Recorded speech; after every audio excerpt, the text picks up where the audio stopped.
Delaware's transit service, moving forward. At this point, I believe he is beyond assistance, and he is in that perimeter, and we will actively hunt until we find him. Those are the words from police today as the manhunt continues for an escaped murderer who is now said to be armed. Plus, next year's race for governor is shaping up here in the first state, and Delaware gun safety laws are upheld for the third consecutive time. Those stories and much more straight ahead tonight on DETV News.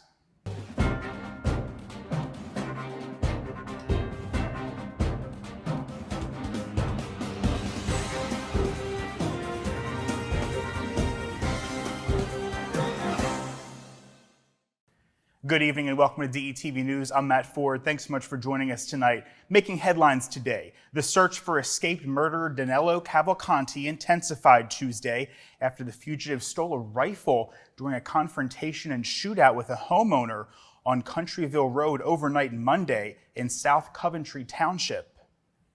This morning, Pennsylvania State Police said that they have established about a 3-mile perimeter in South Coventry Township to search for Cavalcanti, who escaped from Pennsylvania's Chester County Prison on August 31st. Cavalcanti was spotted around 8 p.m. Monday on the south side of Fairview Road by a woman driving in South Coventry Township.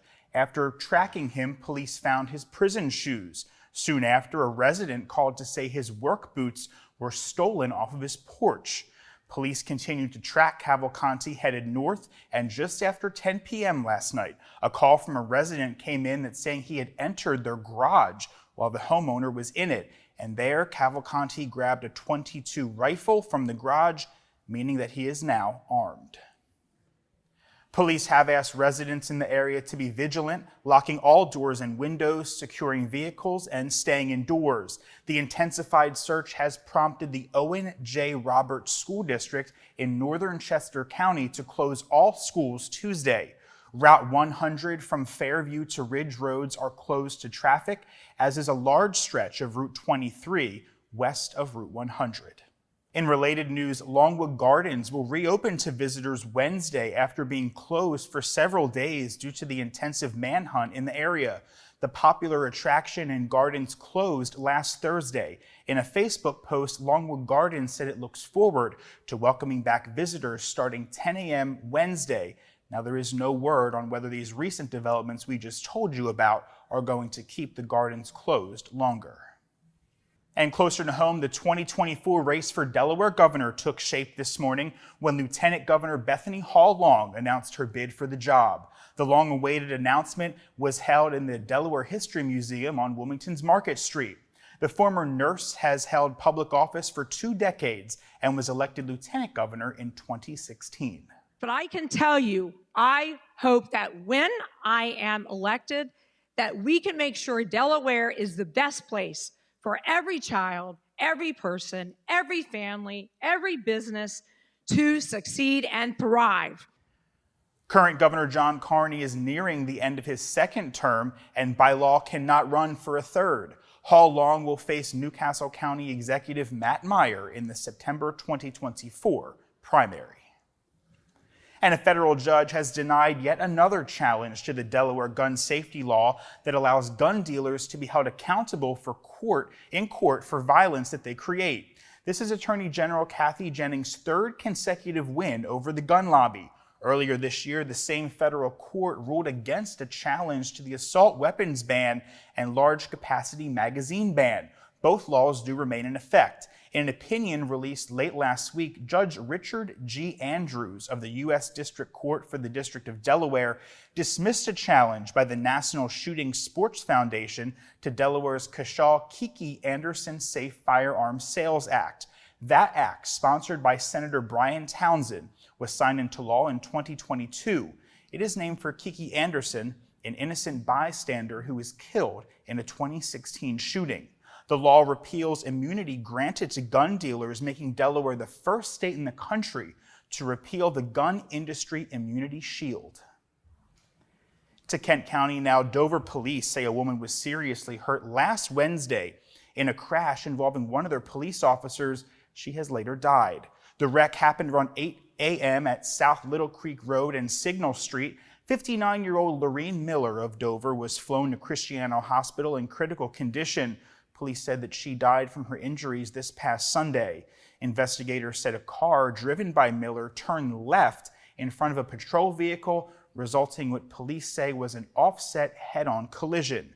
The officer involved, a 4-year veteran of the force, was treated for minor injuries but has been put on paid administrative leave pending an investigation, which is standard procedure in an incident where someone is killed and an officer is involved.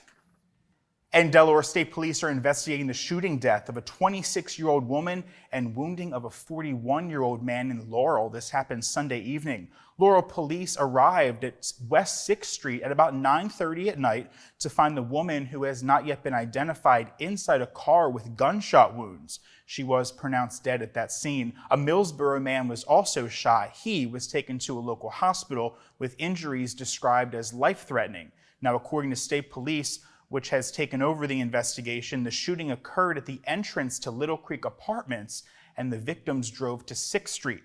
Police are asking anyone with information to call the number seen on your screen. And police are also asking for the public's help in finding 3 stolen dogs and the suspect responsible. Police say in Frankfort, Delaware, 3 American bully dogs seen here were stolen from their owner's yard on Honolulu Road sometime Wednesday night. If you know where they are or who is responsible for their theft, please contact the Frankfort Police Department at 302-732-6244. And Wilmington children and families will be better protected from hazards of lead-based paint. That's all thanks to a $5 million grant announced yesterday by the state's congressional delegation. On Friday, the U.S. Department of Housing and Urban Development unveiled a $157 million national program to lessen the dangers of poisons in public housing. Ray Fitzgerald, executive director of the Wilmington Housing Authority, said that the funds will increase his department's ability to identify and eliminate the toxic paint in the city's public housing. And organizers are getting ready for the annual Central Delaware Economic Summit. The event will take place on September 19th at the Del One Conference Center in Dover. This year's theme is AI in the Economy and Our Society. Keynote speaker James Collins, he's a Microsoft public sector leader for the Americas, will discuss artificial intelligence and other emerging technologies. The summit brings together leaders in business, government, education, and the community to discuss improving economic conditions in Central Delaware. The hybrid event will feature both in-person and virtual attendance options. Registration is $35 for in-person attendance, while virtual attendance is free, but it does require registration. For details, head to dtcc.edu/economic summit. If your criminal record is holding you back from finding a job and moving on with your life, you may want to attend an annual expungement and job fair held at the William Hicks Anderson Community Center at 501 North Madison Street here in Wilmington. The event is organized by the Wilmington Alliance and will run from 1 to 6 p.m.